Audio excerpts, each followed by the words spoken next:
try to give them as much choice as possible. Obviously we have constraints with finances and also staffing. The building itself is a constraint. The fact that they all live together in one building is a constraint. But within that we try to give them as much choice as we can. We use menus, they choose what food they want. Obviously we give them the basic choices of what time they want to get up, what time they wish to go to bed, what clothes they want to wear, if they want to go out that day or not. We give them as much choice as we can within the restraints, and hopefully, you know, we are being dignified to them then. My role now is in training and development.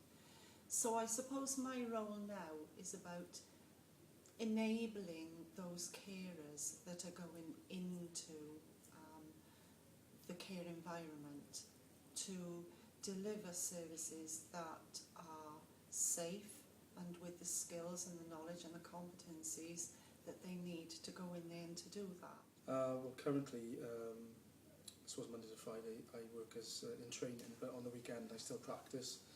And I think really, for me sometimes it's about common sense, to be honest.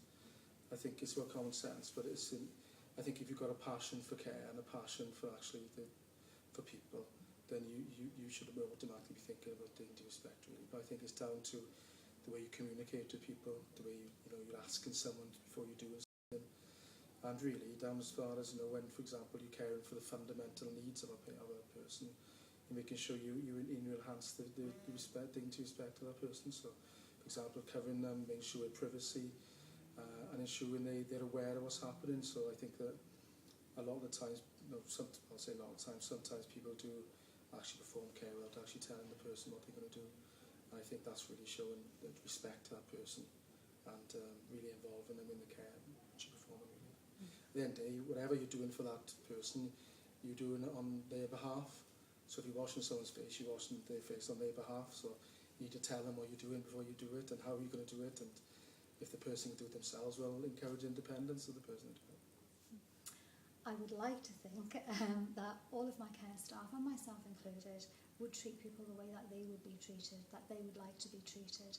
At the end of the day, we're all going to need a bit of care at some point, and whether that's care in a home or care in a hospital, we're all going to need some care at some point in our lives. Even if it's just like a tactile touch, or helping out with something, whether you need, if you've fallen down and broken your leg, you may need help around the house. So I'd like to think that everybody, that I work with and social care workers as a whole work to looking after people as individuals and making sure that they do get the tailored, individualised care that they need, and not get pigeonholed into a category or a task, rather than something that they want to do with, to get the best out of their lifestyle choices. Well, my daily practice is about developing shared lives services across Wales, and shared lives carers are specially selected and approved to invite people to live or stay within their own homes. So our work is all about putting service users at the heart of that planning and enabling them to live in an ordinary community setting, in an ordinary street, with families that include them in their lives. It's a very unique form of care and support.